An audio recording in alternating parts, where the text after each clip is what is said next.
Hey guys, what's up? It's Shinobi Ranger here, and welcome back to another episode of our Total War 3 Kingdoms Let's Play, playing as Cao Cao's faction. And let's pick up things where we left them off last time. Now, if you missed the previous episode in this campaign series, you'll find the playlist notification popping up in the right top corner of the screen anytime now, so do feel free to check out any of the previous episodes if you missed them. Okay. Now a lot of stuff has to be explained, but we have a bit of a breather. We have finished a couple of missions, and we have one mission currently, that is construct or upgrade a building in Chen, Suyang. And on success, we get economy growth, that is 20% cost reduction faction wide, and one turn of construction time reduction faction wide for 3 turns. Okay. So we have got a lot of stuff to explain, but first and foremost, let's deal with Cao Cao's. Let's take a look at Cao Cao himself and um, his cousin Shahudun. Okay. Alright, now let's right click. Okay, so Cao Cao is a commander. He is of the commander class of characters, and the game Three Kingdoms is based on the principle of Wu Xing. Everything in the game is based on the principle of Wu Xing, which at its core has 5 elements which make up the world around us and which we interact with frequently around us, without which we cannot survive. Okay, using these 5 elements either directly or indirectly in one or many forms, people are leading their daily lives. Okay, so Wu Xing has 5 elements, that is water, wood, fire, earth, and metal. Alright, these have some relationships with each other. They are cyclic, they are complementary, and they are also um, debilitating. Okay, so Cao Cao has 5 stats. Every character in the game, not just Cao Cao, every character in the game has 5 stats: expertise, resolve, cunning, instinct, and authority. Characters of the commander class have very high authority, and the element of Earth in this game deals with authority. In this game, Earth deals with authority, it deals with government support, and it deals with the melee cavalry units. Okay, so what does authority mean, and why is it associated with Earth? Authority in the campaign has 2 traits. All right, um, I'm not getting the word. It just slipped out of my mouth. Each of the 5 traits, each of the 5 skills has 2 effects. Okay, so for authority, you have +10 satisfaction faction wide for characters if the character is prime minister, heir, or faction leader, and +8 unit morale to his own retinue. Alright. In one way, how this can be related is authority and earth is your authority is as firm and irresolute as the earth. I'm sorry, it's not irresolute. I'm so sorry. As firm and determined as the earth, and widespreading as the earth. Now, this is my take on things. Don't take my word for it. Okay, take it with a grain of salt. I am trying to explain it in the way how I understood, and if there is someone else who is explaining it better, please do follow them. But how I correlate is Earth is resolute, determined, steadfast, and far-reaching. So, for a commander to be having high authority, it's the character's presence and strength of character. Historically speaking, Cao Cao was also the same. He was a very authoritative person. He was a person who knew how to attract talent and make use of those talents appropriately. And he had enough charisma for people to follow him. And if anyone try to double cross him, he'd make sure he'd put them out of the way. Okay? Plain and simple. So it's like he's an effective leader, but he's not a weak leader. You cannot go and toy around with him. He knows if something's fishy or if there is you're trying to cheat him or something. If you are a threat, he will have you removed. If you are useful and you're talented, you can go and work under him, but don't mistake him for some useless imbecile whom you can toy around with. Okay, it's his strength of character and his um, traits that made him so. Now let's talk about his traits and why I think they are apt for a period. Okay, so his traits: ambitious. He was an ambitious person because without ambition, he would not have reached a level of taking the Han Emperor under his control and uniting most of northern China, except for the south and the west, perhaps. Almost the entire northern part of China was under his control. He managed to unify it. So, for that, you need ambition. Dutiful is given because although he had the Han Emperor Liu Xie under his control as a puppet, and he could have deposed him and forced him to abdicate any time and assume the throne of the Han Empire himself, despite his ministers urging him to do so repeatedly many times, he resolutely decided to remain as the prime minister to the empire. Okay, although he had the emperor as his puppet, he only used the emperor's name to coerce the other warlords around to do his bidding. Okay, so that's why I did first given. The last trait, suspicious, is because, well, since he is in control of the Han Emperor, a lot of people are going to be pissed off. They're not going to like him. They're going to hate him for it. That he's keeping the Emperor on a leash, he's treating him like a puppet, and he's the puppeteer. So let's get rid of this guy. And there were several assassination attempts and on Cao Cao's life, and he had to be wary of that. He knew he was not liked by a lot of people, so he had to be careful because anyone could put a blade in him. Anybody could hire an assassin and just put him down permanently with putting a blade through him in the right place. So that's why he had to be on constantly alert and on his guard. Okay. Now every character in the game has a weapon, an armor, a mount, a follower, and an accessory which can be assigned them. So these are gold tier weapons. They are unique. You will not get multiple copies of them in anywhere in this country.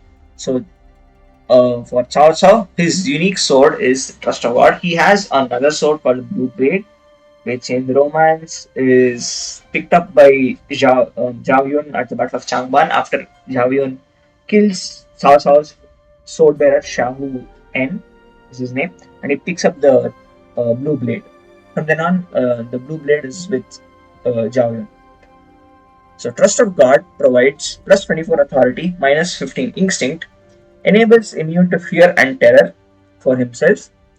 Cao Cao's armor is unique and it is locked. So every character in the game, his or her armor, provided they are unique characters and not generic characters, their armor is locked onto them.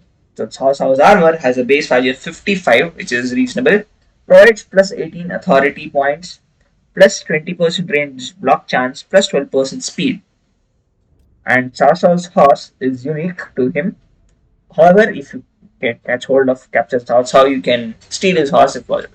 So Shadowrunner is his horse, 105 speed, one of the fastest horses in the game, 2k mass. So mass of the horse is how heavy the horse is, and I spoke in the previous episode about this, how mass and speed are interrelated.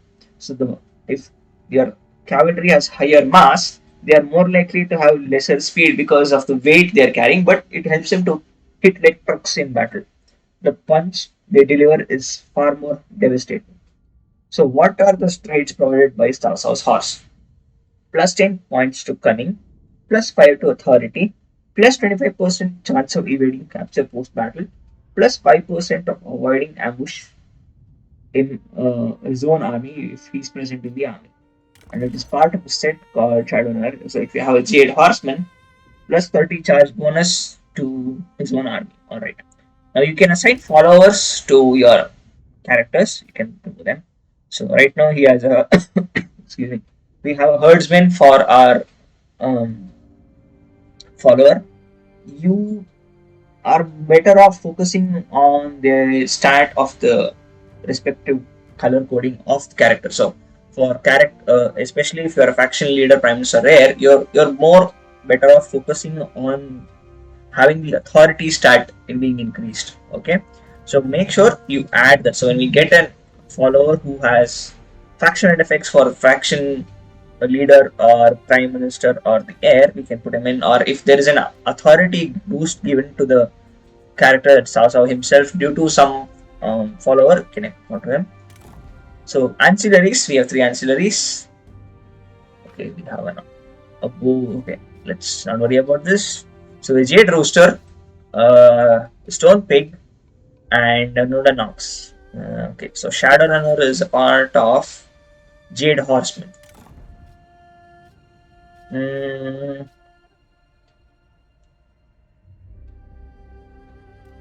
okay, now before I assign those, any one of those accessories to him, let's explain the remaining stats. Okay, so as authority is correlated with Earth, instinct is related to fire. Instinct in this case refers to a general's audacity, his willingness to take risks, be at the forefront, take risky gambles, and generally be at the front of the fight.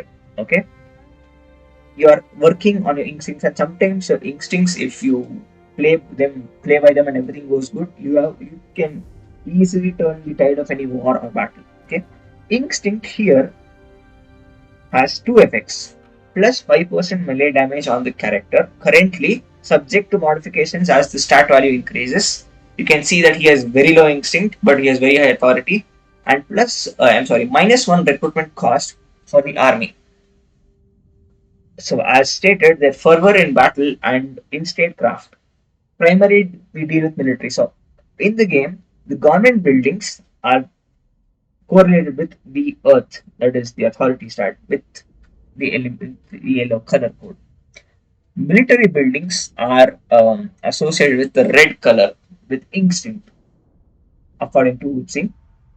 Now, cunning is represented with is associated to water. Water and cunning are going hand in hand, and what this does is it increases the ammunition carried by your own retinue and increases the military supplies of your own army by the given number, subject to increases in as the stat gets modified. So cunning in this case is dealing with strategy, adaptability, logistics. These are long-term effects. You are indirectly influencing certain events. Just as water has the capacity to indirectly influence certain situations indirectly, whether it is far or near or around it, the same way cunning is a measure of your foresight, strategic expertise, tactical knowledge, and about how dealing with supplies and logistics for your army. So you're looking at things in an indirect way. You're looking at long-term effects. You're not just thinking about this present single next battle. You're considering the whole operation, the whole war in retrospect. Okay, you're not just considering a set engagement. You're considering what happens after the engagement, where to take the engagement, how to take the engagement, and means of weakening your enemies through indirect means. That is a measure of cunning. Okay? In this case, it is wit and wisdom of the general, their gift for scheming and strategizing. Again, deals with long-term strategy. Okay, this is mainly indirect effects. Long-term indirect effects. Resolve is associated with the element of wood, and in our case, resolve provides plus 3% to general's health, plus 1000 population growth, 1k population growth in the administered commandery, subject to increase as the stat increases. So resolve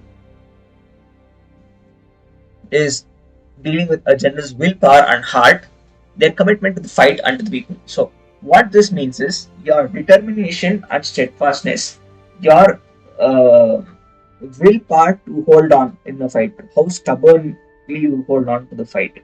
Okay, wood, you could say, is given resolve because even if it's a very dire situation or dire storm, trees will bend rather than break, and you need uh, You could say that the trees have tremendous willpower and energy to penetrate the earth and bury themselves firmly into the soil. Okay, and in our case, I forgot to mention this. Cunning is related to trade, education, and commerce because the effects of trade, education, and commerce are widespreading and long lasting. Okay, educated people make for better progress in society. Trade in gives you commodities. Commerce ensures money flow over by overall, generally increasing the wealth going in and out of your provinces. You can get more things from outside. Trade for things you don't have. Trade for things you have in surplus. Barter. These are long-term things. These effects are felt slowly over time. Resolve is deal is focused on agriculture. So the green color wood, in the terms of buildings, it deals with agriculture because you need to till the earth to grow crops. You are manipulating the earth just as the trees bury their roots deep in the earth and stay strong and stay firm, stand firm. You need to manipulate the earth, use appropriate means with sheer hard work, effort, willpower, and determination and dedication. You're growing crops to feed your people. So, in that sense, resolve and wood go hand to hand. Okay? Their commitment to the fight and the people. And resolve also can be translated into your stubbornness in a fight. Your attitude of not giving up, not going down without a fight. Metal is related with expertise. This is the last stat. So what does expertise provide is minus 5% construction cost in the administered commandery plus 8 melee evasion. So this is a general's proficiency and craft, their mastery of both martial and cultural arts. Now expertise and metal go hand in hand because you need to be skilled enough to to mine metals from the earth, extract them. You need to be skilled enough to extract the pure metal from the raw ore you obtain. You need to be skilled enough to work that metal, first make the metal malleable and work the metal, and then make it into a sword or a drinking cup or whatever the hell you need to use metal for. It requires skill and time. It requires expertise in that art. Okay, a generous proficiency and craft, and again, you need to have skills with weaponry in warfare. The more skilled you are with a sword or a spear or whatever you are, the more how do I say this? I had it at the point. Okay, the the more skilled you are, the better you can survive in melee. So since you're using a weapon made of metal, the metal can be iron, bronze, copper, depending. I'm just saying generally. Expertise with the weapon or general expertise enables you to survive lethal thrusts and blows which can try to snuff out your life. That's why it's adding to melee evasion. And you need expertise in civil affairs because you need to be having enough knowledge dealing with construction stuff. You need to have the right people for construction who can get it done efficiently and quickly. You first of all need to have the knowledge of getting things done properly. Okay, and expertise in the game deals with industry because you are mining and extracting things from the earth which requires skill, and industry is production, is dealing with production which indirectly uses metals which can influence other factors. So without a good industry you cannot supply your armies with weapons, armor. It's okay, let's not go to that war part. Let's go to common things. You need some sort of industry to provide your people with knives, pitchforks, clothing. You need to have commercial production like that. So you need some sort of organization and expertise in that matter, in that in knowledge in that matter, for you to do something about it. Okay, you need some knowledge to benefit the particular field or give growth to the field. Okay, so for the time being, I'll assign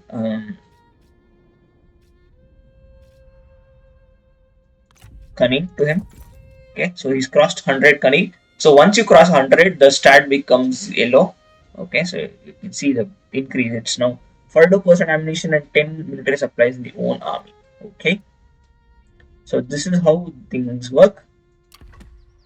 Now, instead of going to Shahu right away, it will be a bit problematic. But let's take an into one as soon as we get a character of the class into our faction pool, we'll talk about their skills and how it makes sense. Okay, but for the time being, since we are not in war with anybody so far, let's disband a few of our troops. Okay, now our heavy tiger and leopard cavalry, they're amazing cavalry, but they cost 340 coins per season. Very expensive. So I will get rid of them. Cao Cao is a commander, having archer militia under him is not good. So disband. Um, get rid of the saber militia because Shahudun is champion, and champions are better off recruiting. Okay, I forgot this as well, right? Okay. I will rid China of So, strife. um, melee cavalry is associated with the element earth. Shock cavalry is associated with the element fire, that is instinct. Ranged units, be it archers, crossbowmen, and artillery, are associated with water. Spear units and polearm units are associated with um, wood, that is dissolved. And melee infantry units armed with either swords or axes are associated with metal, that is expertise. Okay, so we have reduced our army by quite a bit. Now, before we progress ahead, let's take a look at something else. Okay, ancillaries gained, some horses. Okay, now let's take a look at what is happening here at the top. So, if we click on our faction summary, we have this prestige marker. So currently we are a noble in the service of the Han Empire. We acquired this in the year 190. We are on the way to second marquis, a higher rank, then a marquis, and then we become a duke. And once we become a king, we declare that we are powerful enough to assume the emperorship of China itself.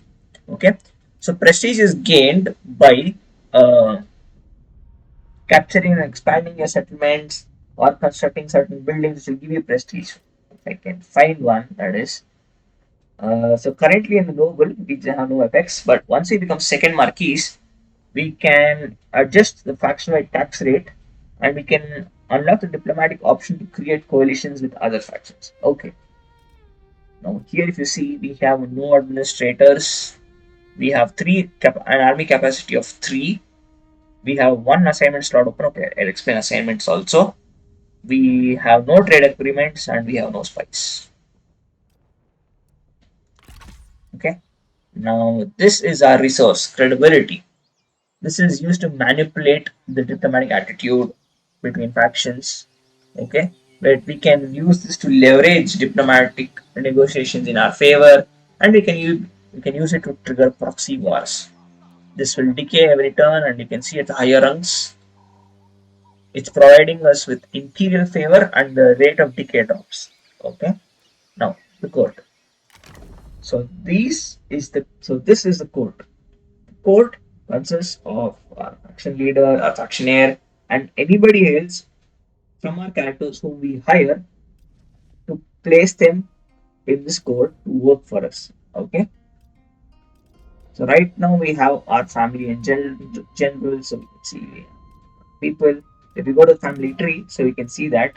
So Cao Cao is the faction leader. He is married to Lady Bien, who's commander class herself. She's a commander. He's the son of Cao Song, and he has a cousin that is Cao Ren, who's also a commander. And currently, Cao Cao has 2 children. Cao Wang, who is not the heir of the throne currently, and Cao Pi, who is the heir to the throne. So what I will do is I will make Lady Bien as the heir because currently we don't have a choppy actor because he's not of age, he's still a baby.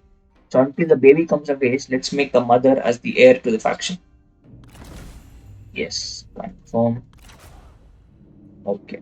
Now this should add to the satisfaction we gain faction wide. Okay.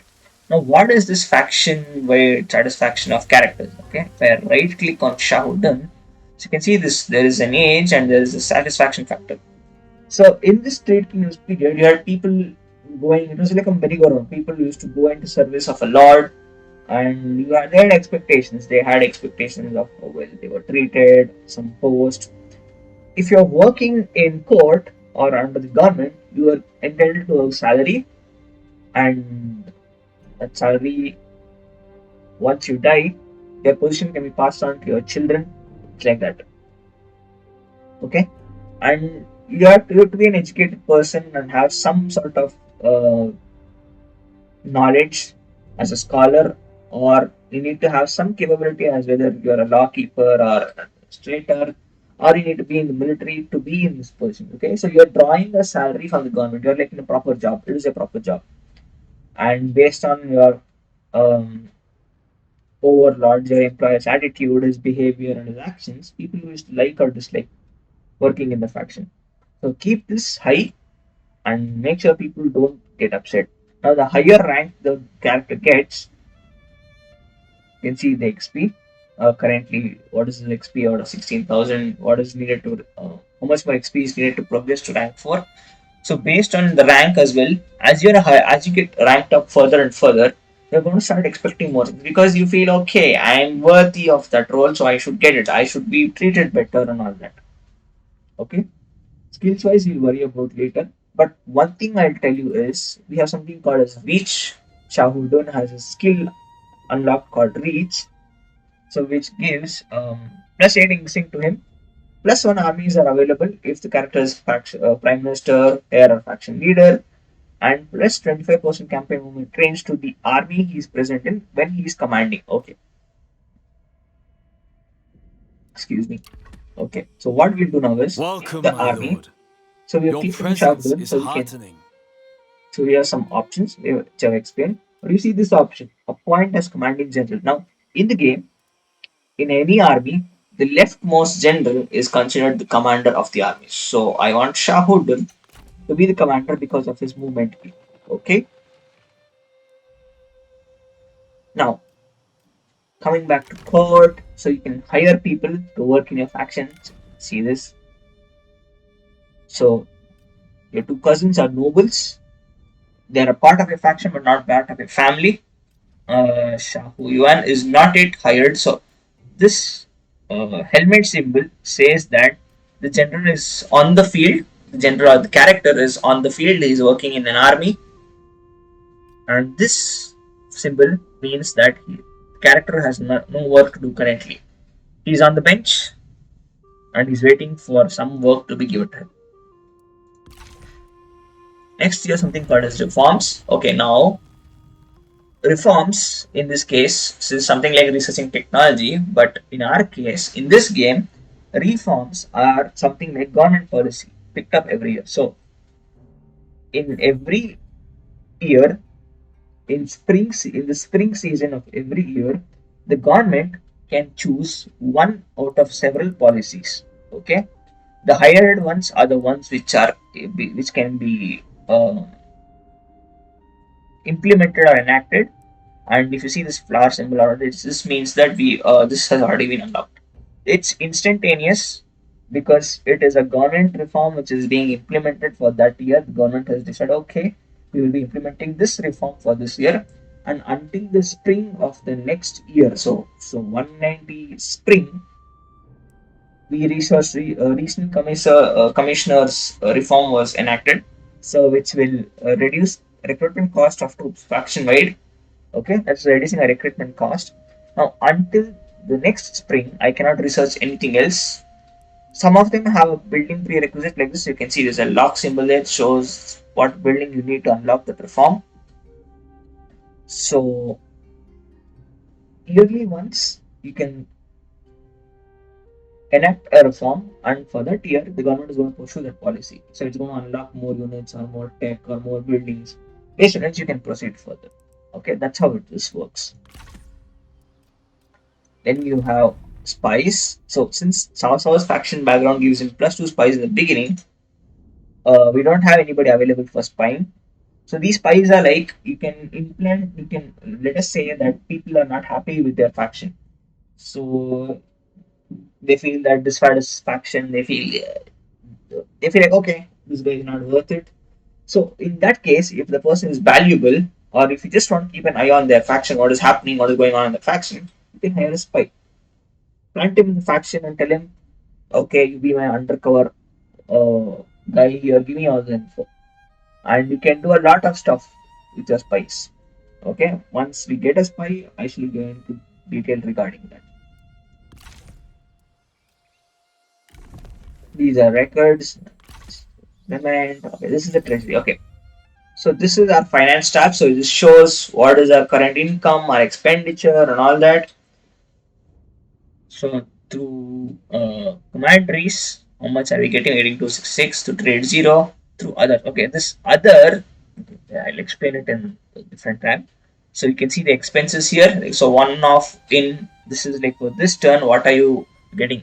Income or expenses? This is income, and one turn, excuse me, expenses will be shown here. Regular, frequent expenditure is shown in regular out. So one off in, one off out means for this turn you get some money, and for this turn you spend that money. You don't do it repeatedly. Regular expenditure can be unit maintenance. You need to pay for the units, right? Pay for their salaries, pay for maintenance of equipment, their steeds, or whatever the hell you need to pay. And since every person who's working in your arm, who's working, the person is in a court, he doesn't draw money if he is not hired. However, if you hire the person into a court, you need to pay him a salary because you're hiring him. And regardless of whether he works or not, whether you give him work or not, you need to pay that person a salary. So currently, we see that our two cousins are each drawing salaries, and per season they're drawing 150 coins or 150 copper. Okay, and this is based on their official rank and position within your government. Characters with higher salaries and positions will be more content. So just like how things work here, a person in a higher position in a company or in a school or wherever you work is entitled to be paid more along with the higher responsibilities. The same thing is applicable here, and you see this lock on this bar here, so we cannot change our tax rate yet because we're not at a second marquis, we're still a noble. Once we hit second marquis rank, we can start altering tax rate, whether we want to punitively tax the people to shit and give it a lot of money, or be a generous person and lower the taxes, or be like, okay, no changes in the tax rate, just maintain the normal tax. And you have something called as faction council. So in your court, the Grand Commandant, I will not explain this right away once we get. Let us get going into the campaign. We're talking too much about all this stuff. So I will explain in detail once the spring of next year comes. So there are 5 people who form a part of the faction council: the Grand Commandant, the Grand Excellency, the Grand Director, the Grand Tutor, and the Prime Minister. Every spring, if you have these positions filled by people, whoever you feel is ideal for the role, they are going to outline certain missions in the beginning of the spring of the year. Okay, and this can be foreign military policy, domestic military policy, commerce, trade, diplomacy, economic uh, empowerment, a lot of stuff to be done. It's just like your working court, and your court is suggesting you these people, the inner council is suggesting you to do some actions. Doing it is up to you. Finally, let us come to Cao Cao's main play style feature, schemes. Now, okay, schemes are listed in different groups which identify the target types of the scheme you wish to use from this list. So,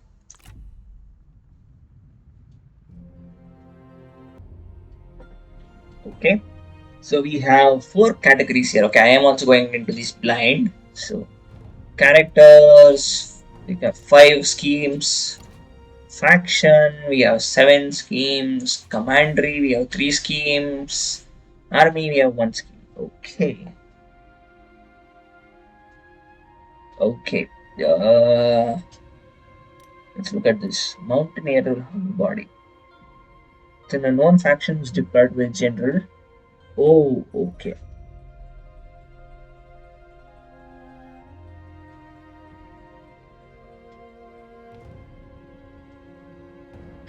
Ah, okay. So this is going to increase the cost of recruitment by 50% for the enemy army. Okay.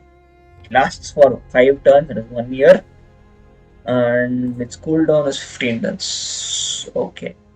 Again, this can play to his because he was in control of the emperor and he could have these coercive methods uh, enacted to empower himself indirectly. He could either do it for his amusement or to empower himself. Like make two factions fight, perhaps weaken certain factions, perhaps if he feels they're a threat, and postpone the threat. Things like that. Okay. Okay. Next. Pawns indicate how many schemes you can have active at the same time. Okay. Schemes unactivated. Okay. Soonest available pawn. So pawn is like a scapegoat or the victim of your scheme. Okay. Isn't yours uh, children in the hand? Ugh, nope. Okay. So we can enact it on the enemy. Okay. Okay. So this one. What is this? Tiger and prey available on self. Okay. Dominion over the realm.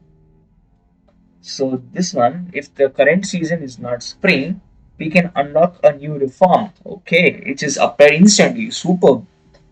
Uh, its cooldown is for 20 turns, so that means for another 4 years you cannot use this. Okay, and it grants us credibility. So you see that most of the schemes we enact reduces our credibility because obviously people are going to be pissed off. I mean, you do this underhand business of scheming, and you ultimately are the one who's benefiting from all the mayhem and discord you're sowing. But people are going to hate you because they're going to get pissed off. Like, what the hell is this guy doing? This guy is not proper. He's a subterfuge guy who uses all sort of underhand means, and this guy is not a good guy. And people in your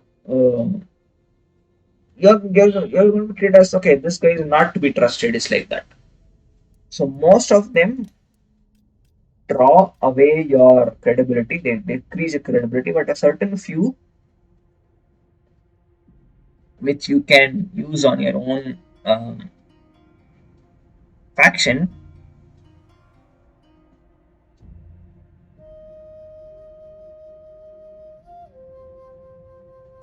will give you credibility. Some actions will please your will make you more trustworthy in the eyes of people, while some will make you more distrustful.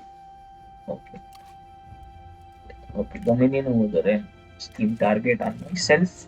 Okay, I shall activate the scheme and we get plus 20 credibility.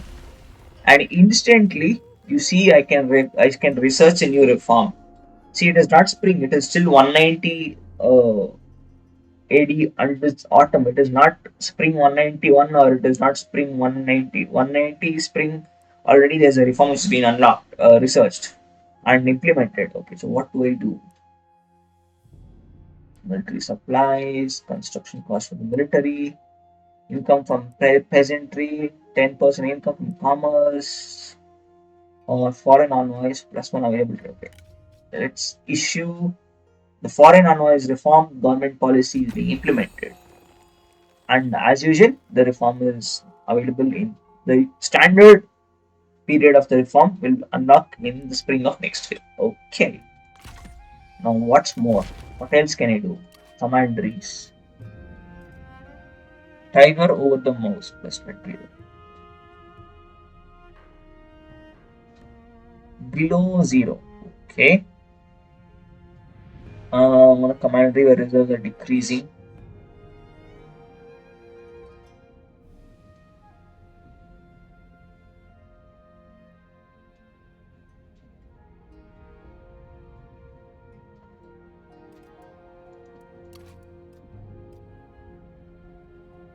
Hawk and Tiger maneuver. A force you own is below 10% movement points. Okay. So what this does is the troops are wielded in battle and they will locked in that. It applies instantly. Uh, and you get plus 50% campaign movement range for our own army. Okay, increases our credibility. Arrows from the enemy. Oh, ooh. If the force is at or below 25 military supplies for 3 turns plus 25% ammunition for all units. Hey, this is made supposed to be Zhuge Liang's thing, isn't it? Because he's the one who stole 100,000 arrows from Cao Cao in the Battle of Red Cliffs before the Battle of Red Cliffs began. This is not fair, CA. Come on, what are you doing? Why are you doing this to him?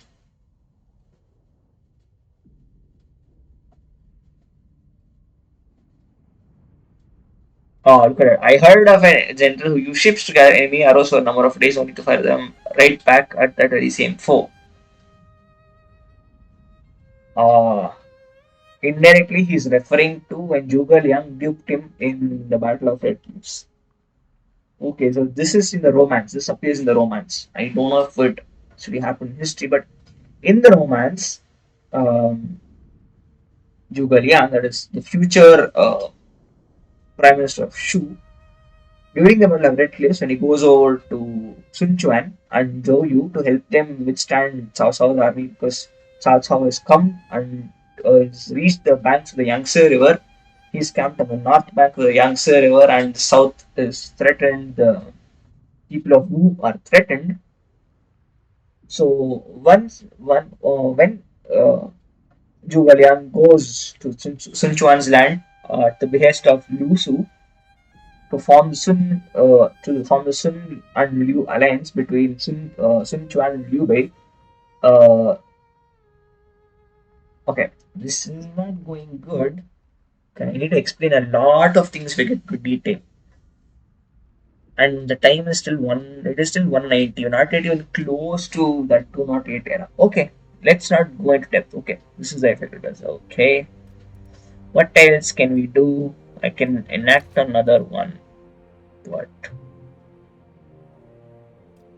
faction? What do I do in faction? Rival tigers and one prey. Ah, send a message to rivals that in the world indicating that they have been betrayed by one of their friends. Assassination. So, oh, okay.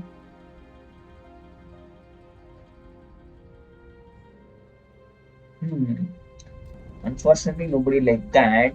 But let's see characters. Okay, you know what I will do? I will enact this. Yes. Give me that sweet, sweet credibility. Thank you. Now, Serve the let's people. come back to our commentary of Chen. So you see something that's called as assignments. There is this which is building browser. This is moving the faction capital. So currently our capital is Suyang of Chen. And if I want to shift the capital uh,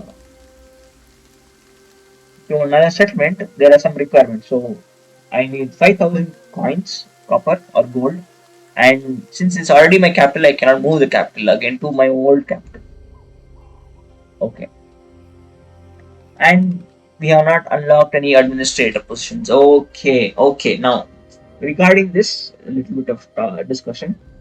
All right. So now, as far as I know, each county in the Han Empire had a county magistrate. Each commandery in the empire had a, a commandery administrator, and each province in the Han Empire was under the imperial protector of the province, who is appointed by the imperial court, the emperor's court, to ensure that the emperor's will is followed and people obey the law and pay their taxes, maintain discipline, and all that stuff. Okay.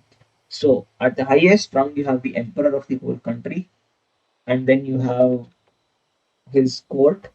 In the court, you have people of varying importance.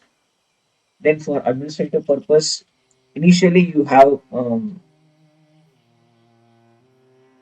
the imperial protectors of the province at the provincial level.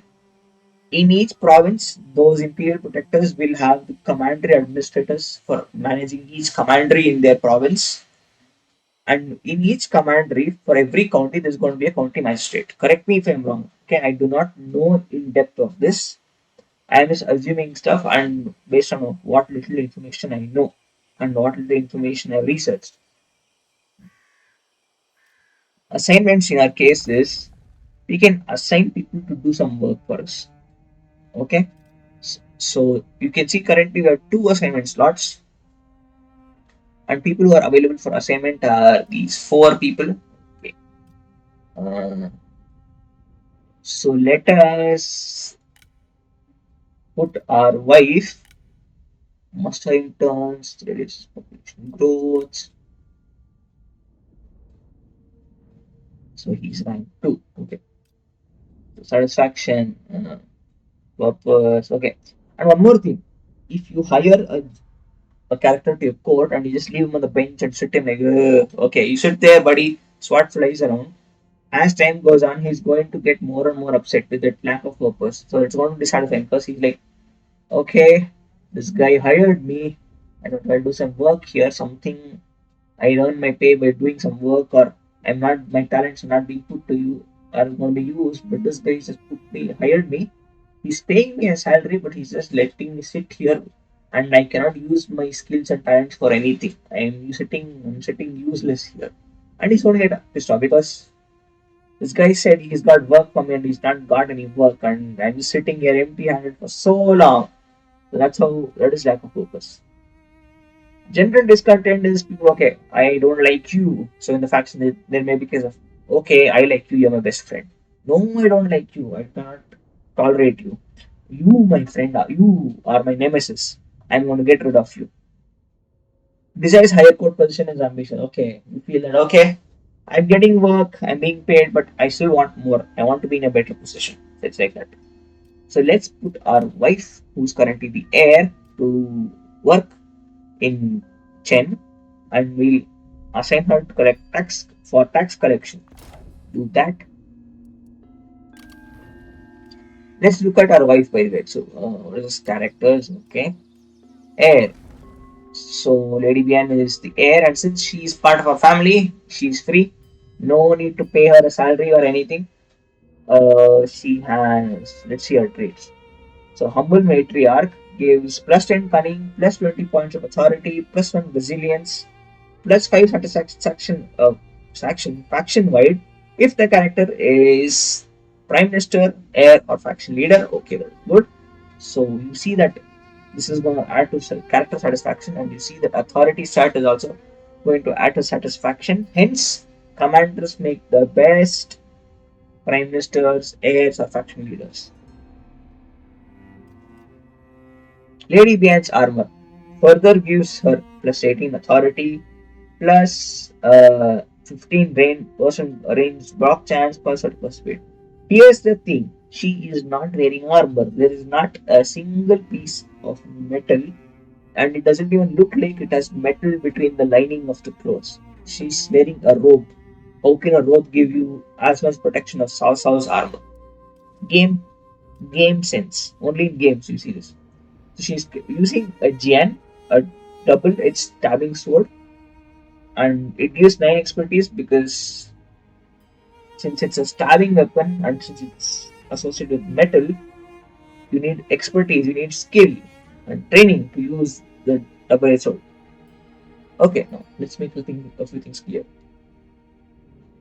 Now, when you compare the Dao, that's a single-edged slashing sword, to the Jian, which is a double-edged stabbing sword, obviously you need to be more skilled in using a Jian. You need to have proper training. See, swinging your arm around, wild cuts and slashes and all that sort of circus thing, any idiot can do if he's given a sword. As long as he doesn't hurt himself, you can swing a sword around and get a few cuts and nicks and scratches and in. But most armors are designed to withstand the cuts they receive. Until and unless you cut to an unprotected part of the body which is not covered by armor, cuts are not very good. Okay? But you can maintain your distance, you can keep your distance safely, and you can fight and you can not take much risk.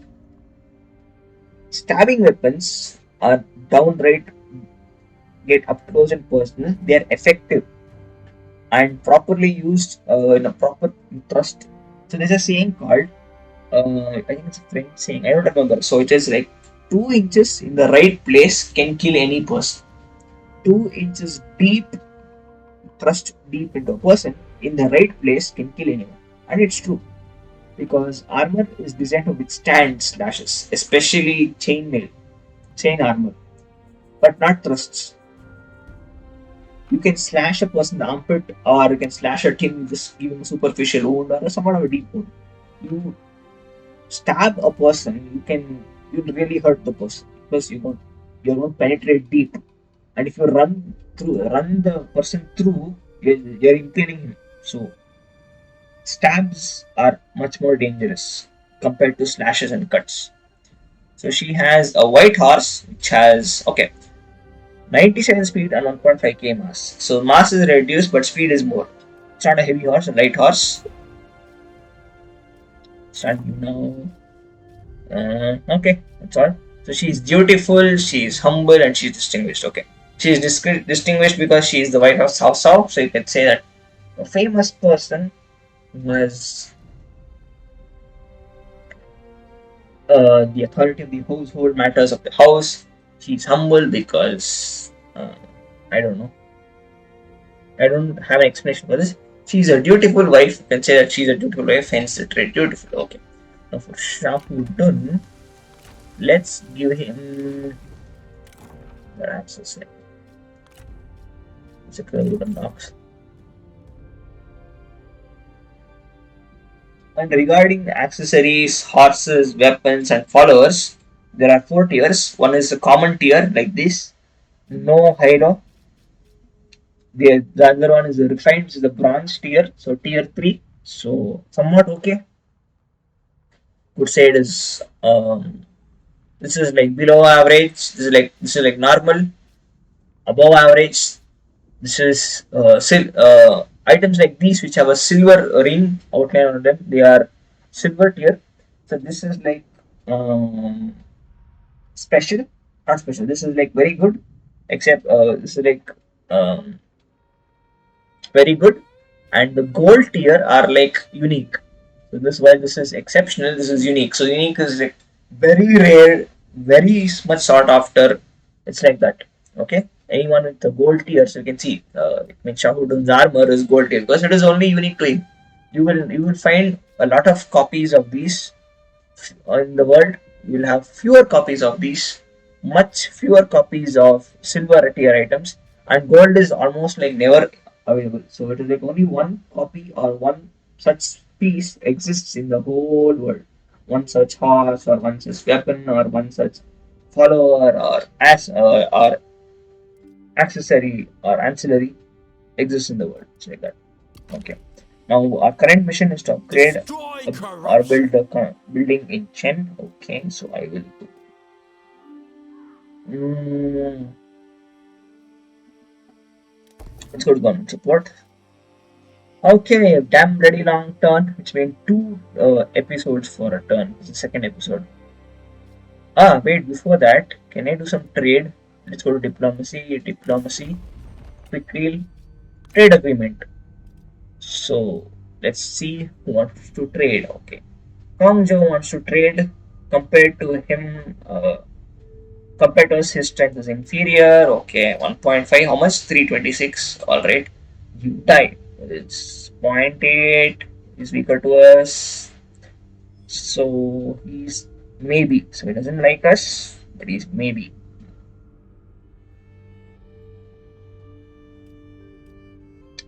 let's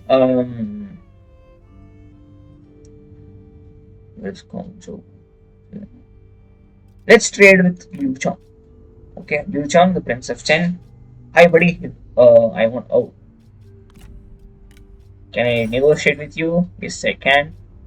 I want to Glad to trade with see you, you. and I will give you something in return. How about I? Okay, I can trade my credibility as well. How about this? No, I will not give you money. I will give you food.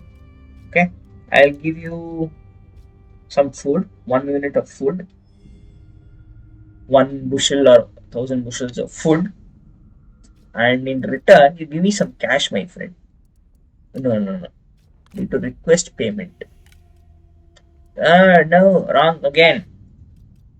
Request payment. So, for everything you're taking off from me, give me, okay, 19 per turn for 10 turn. Okay. How about we see if he can give me straight up cash?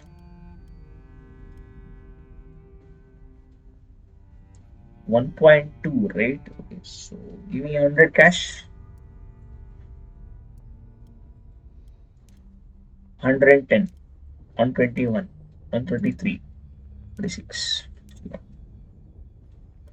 Okay, so I'm getting 190 cash over 10 turns instead of 177. Okay, enjoy. A Enjoy the food successful bid. and enjoy with your money. Okay, thank you. That's all. And finally, we can end the damn turn. Let's end the turn.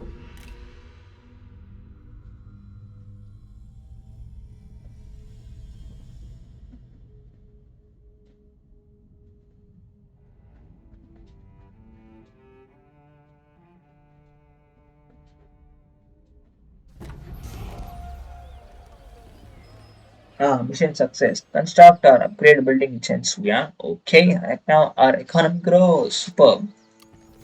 Mission issued. An army is called and Cao looks to lead. Word of your efforts has spread, and there are many who admire of your ambition, believing you to be the one who with the strength and drive to reunite China. They are willing to put their faith in your leadership and offer their talents in your service. It is time for you to start recruiting warriors for the long battle ahead. Okay. To your armies, left click on an army and select the recruit button, then choose the units you wish to muster. You must maintain the units until the start of the next turn. So 2 more turns, and on success we get plus 50 bonus experience for units per season. Okay. Plus 10% replenishment faction. Okay. No. No. Answer is gained. Clay Ox. Oh, this is good. Okay. Character developments. So some people have come to our code looking for work. Let's look at them. Okay. Uh, nope.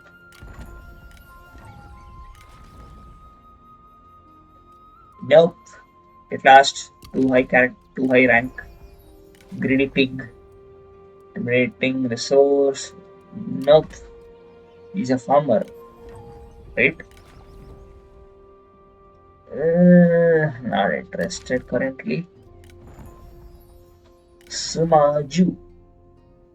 Concerned, feared, nature's ally.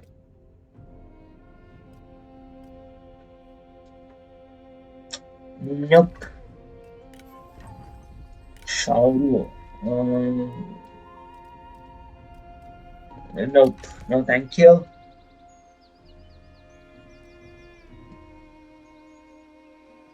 Okay. I forgot to mention one thing. So, if you look at our income breakdown, you see something called as family estates. So, what family estates mean is that the personal income for the clan or the faction leader. So, Cao Cao is bound to have some sort of personal property or personal businesses or whatever the hell you want to call it, which is going to add some money to your coffers. 3K from family estates. Let's look at Cao Cao for a second. We need to assign something to him, right? Okay, let's put this. Gets more authority. Now, Cao Cao's background gives him plus 50% income from family estates. That's right, because he's from a wealthy background. So his father was from a wealthy background. He accumulated a lot of wealth and then used it to take a post. I don't remember exactly, but he's of a wealthy background and therefore he gets more money. So 50% extra means the usual income from family estates is 2,000 gold per ton. So through diplomacy, we're getting payment from Liu Chong. Through trade, we are getting 380. There is some tariffs added, and 356 from taxes. The mightiest tree survives on its roots. Like this. Okay. What's next? Okay. Okay. For the Uh, people! we can upgrade this, or you can upgrade to a large town. Hmm. First, let's recruit. Now, again, we can add in. Mm, we can add another force. We're lacking cavalry, but it's also is there for cavalry. Okay, let's hold on that. And mm,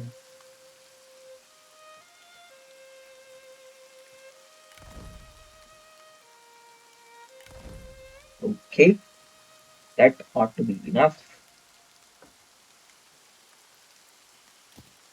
This unit we will disband. Okay, so South South with crossbowmen. Yes, we'll focus on cavalry. Tiger Cubs. Okay, it's a unique unit for South South's faction. Giant Sword Guard Cavalry. Oh my God.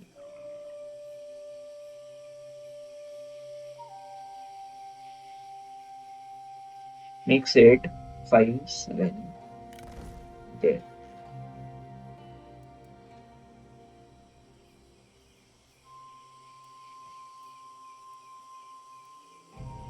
Hmm. That ought to be enough.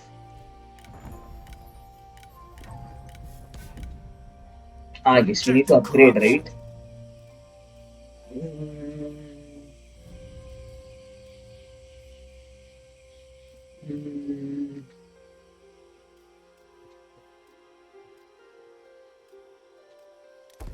okay, let's end turn.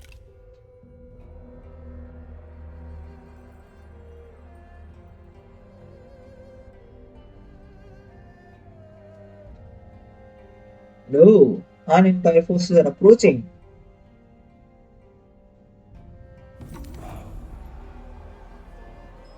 Okay, mission success. Mission issue. Okay. Opportunity glimmers and saw senses. Your initial advances were promising, my lord, but bolder steps are required. You must take control of the entire commandery. By doing so, you will solidify a central position that allows you to administrate and strategize more effectively. From such a position, you can then more easily expand your influence and fight any other warlords in your way. Okay, so we need to hold we need to hold 3 settlements where we hold 2 right now, and on success, we gain credibility. Okay, good. Okay, what is this? An adept recruiter. A young administrator in your camp by the name of Eugene has gone above and beyond the requirements of his station. Unprompted, he has recruited 1,000 fresh troops from his hometown to join your cause. Okay, elevate him. We recruit Eugene to our court, and we get more replenishment, which is good. Or we can leave him be. Either way, but still, let's hire him.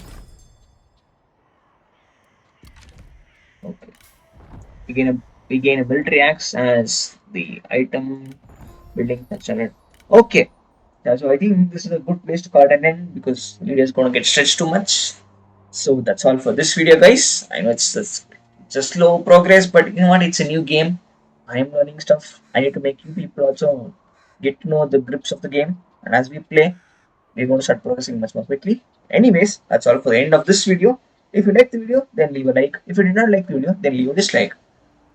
And please do share, comment, and subscribe. And make sure you hit that notification bell. Until the next video, this is Shinobi Ranger signing out. Bye.